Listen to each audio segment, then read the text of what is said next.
organic shops waxaa kamid ah body foam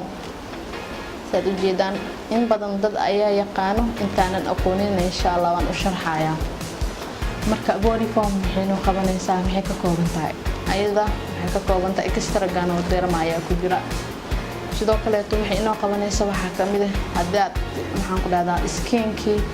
ee macnaha ka leeyahay wasaq yani wasaq waxa jirto gudaha maqaarka ku jirto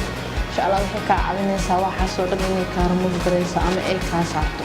waxay ku sameynaysaa ayada maadaama ay sheeg ee tandiif jism ay tahay waxay ku nadiifinaysaa hawl jism ku sheegay maqaarkii waxay ku sameynaysaa maxaan ku dhahdaa clean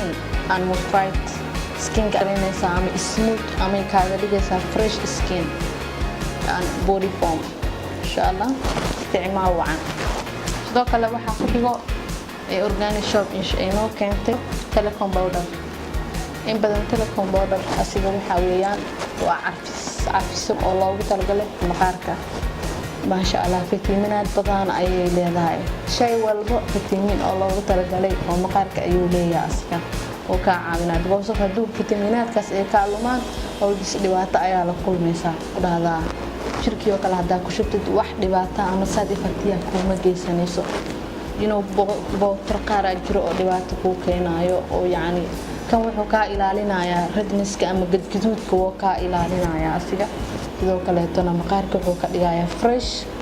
qofka markuu isticmaalo maalintaas comfortable oo dareemaya waxayna kamid yihiin waxyaalaha ay keenaan dukaanka organic shops ee badeecada dabiiciga ah